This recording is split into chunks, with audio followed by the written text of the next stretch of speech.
সাথে হইলে ও কার কাছে যাবে? ওর জন্য আপনি আসবেন? আসবেন না। এতগুলো 100 জন মানুষ আসবে? আসবে না, কেউ আসবে না। ওই মানুষগুলো ভুক্তভোগী হবে। সত্যি ক্রিকেটের জন্য অন্তত লজ্জাজনক বিষয় নাইম হাসানের সাথে যেটা হয়েছে, আন্তর্জাতিক একজন ক্রিকেটারের সাথে এমনটা অন্তত লজ্জাজনক বিষয়। কাহিনীটা হচ্ছে যে যখন নাইম হাসান ঢাকা থেকে তার চট্টগ্রাম তার বাড়ির উদ্দেশ্যে রওনা দেয়, যখন তিনি চট্টগ্রামে পৌঁছেন সিএনজি করে বাড়িতে যাবেন, তখন ফ্লাইওভারের মধ্যে পুলিশ তাদেরকে পাকড়াও করে।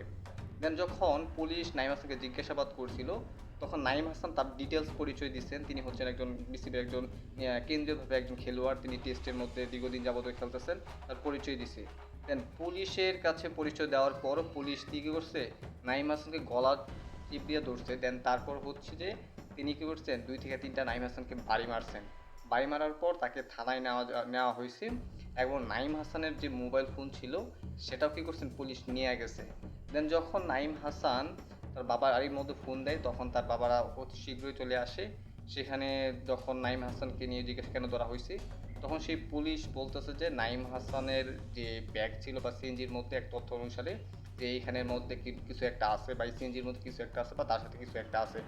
যখন নাইম হাসান সিএনজির মধ্যে আছে, তাহলে পুলিশের উচিত ছিল সে তাল্লাশি করা।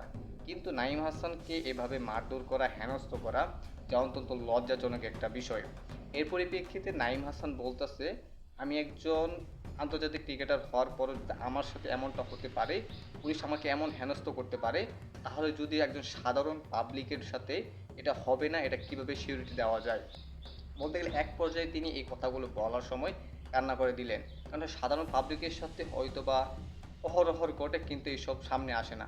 তিনি বলতেছেন, আমি একজন আন্তর্জাতিক ক্রিকেটার হওয়ার সত্ত্বে আপনারা অর্থাৎ সাংবাদিকরা আপনারা আসছেন, আর যদি সাধারণ পাবলিক থাকলেও তারা যাইতো না। বলতে গেলে বাংলাদেশের যে ইকোসিস্টেমটা আছে অত্যন্ত লজ্জাজনক বিষয়। এবং এই পরিপ্রেক্ষিতে নাইম হাসান যখন BCB president Tamim Iqbal phone দেয়, তখন সঙ্গে সাড়া দেয়। তো তামিম ইকবাল একটা ইন্টারেস্টের কথা হচ্ছে যে তিনি বলছেন পূর্ণ আশ্বাস দিচ্ছেন নাইম হাসানকে, তিনি এর প্রতিকার করবেন। বলতে গেলে নাইম হাসানের সাথে যেটা হয়েছে সেটা হচ্ছে বাংলাদেশের ম্যাক্সিমাম মানুষের সাথে হচ্ছে, সেটা নিউজ পোর্টালের সামনে আসছে না।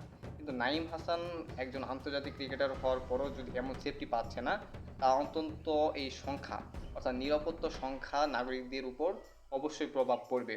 বলতে গেলে বাংলাদেশের যে সিস্টেমটা আছে অত্যন্ত লজ্জাজনক।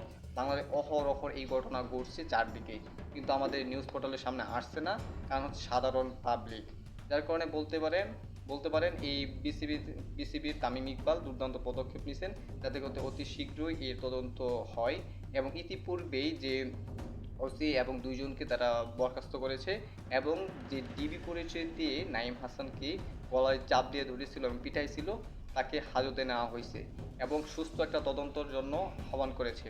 এবং বাংলাদেশকে সরকারকে একটা মেসেজ দিতে চাই যে এমন পরিস্থিতির মধ্যে হাজারো জনগণ পড়তেছে, এইসব বিষয়ের প্রতি যেমন আন্তর্জাতিক ক্রিকেটারের প্রতি নেওয়া হয়েছে হস্তক্ষেপের বা সতর্কমূলক ব্যবস্থা নেওয়া হয়েছে, এবং প্রতিটা মানুষ যাতে করে জনগণ সেরকমভাবে নিরাপত্তাভাবে চলাফেরা করতে পারে, সেই বিষয়কে সরকার অবশ্যই পরিলক্ষিত করা উচিত। বলতে গেলে বাংলাদেশ ক্রিকেটের জন্য অন্তত একটা লজ্জার দিন গেল এই নাইম হাসানকে কেন্দ্র করে। বলতে গেলে কোয়াবের সভাপতিরা যারা আছেন তারাও নিন্দা জানিয়েছেন, বিভিন্ন ক্রিকেটার অঙ্গন থেকে বিভিন্ন খেলোয়াড়রা প্রতিবাদ জানিয়েছেন।